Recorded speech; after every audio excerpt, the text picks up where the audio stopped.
Hello, my name is Respectable Professor.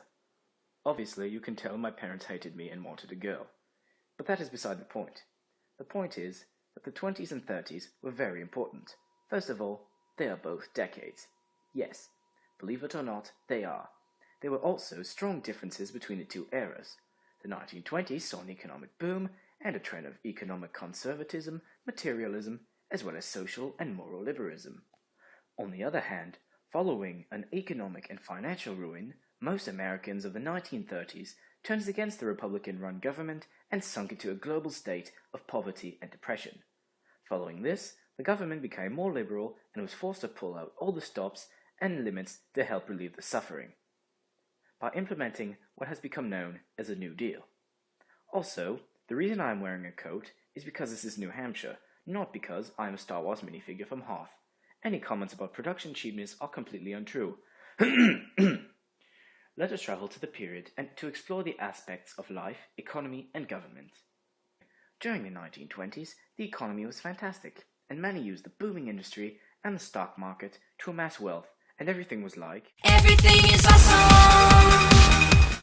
But when the flaws of a rapidly increasing economy in a barely regulated capitalist system eventually caused the whole system to crash and the value of everything, notably stocks, to drop like a really heavy brick, everything was more like, I need a dollar, that's what I need. Furthermore, the period, notably the 20s, were characterized by extreme racism, nativism, and discrimination against immigrants and blacks notably, but also Jews, Catholic, and anybody who wasn't a white Anglo-Saxon Protestant. To witness this phenomenon, let's view some footage of an anti-immigrant rally, which I wholly guarantee is period accurate. Citizens of Metro America, we are under a great crisis. Our national and ethnic purity is under siege by hordes of savages from all over the globe. Do you really want people that come from here, or here, to emigrate to here? I mean, look at what they look like. While the discrimination against blacks was still present at that period, an interest in that culture began to grow among whites as Harlem became a mecca for black individuals. Hello, my name is Louis O'Neill Armstrong. Welcome to the Cotton Club. I would like to thank all the people who came to see me here tonight in the heart of a black community. I love seeing some ethnic diversity. Sorta. Despite this popularity of African Americans, the 20s also saw the highest ever number of people dressed in stupid-looking pointy white hoods.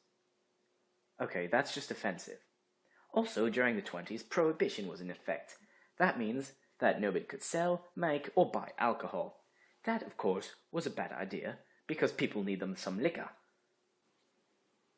So, of course, this led to an increase and organization in crime, and the corruption of judges and the police. The opposite of what Prohibition was supposed to achieve. Bootlegging and speakeasies made liquor as accessible and with a higher proof than it had been before Prohibition was enacted.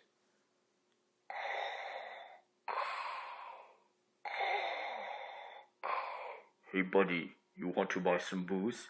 Ha, I'm actually an undercover cop. Do you care? No, give me some. The 20s seem like a pretty cool period, don't they? So why did it end?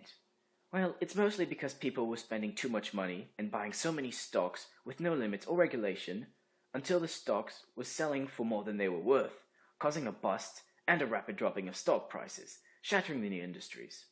In layman's terms, expensive stuff to go cheap, and that's not good.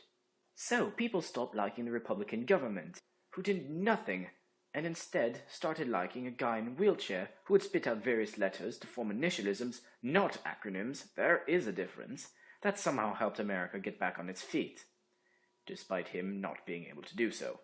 He created a program called the New Deal, which first helped banks by closing down those that couldn't support themselves, then people by creating regulations on industry and the stock market, as well as giving them jobs, with organizations such as the Civilian Conservation Corps, as well as securing these jobs.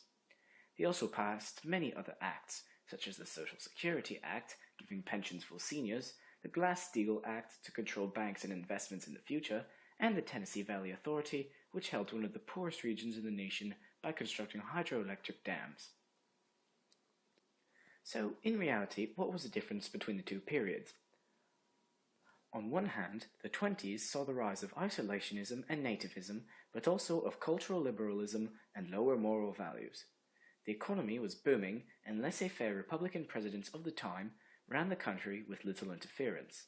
However, after the stock market crashed, and the economy with it, Republican President Herbert Hoover did little to help the suffering people, who then lost faith in the government. In 1933, Democratic President Franklin Delano Roosevelt, however, was able to slowly help Americans get out of the state of depression and poverty that was spread all over the country, which ended in 1939 with the start of World War II. As you can see, these two periods were very different on social, economic, and political levels. Thank you for having listened to me, and I hope that you will give me an A.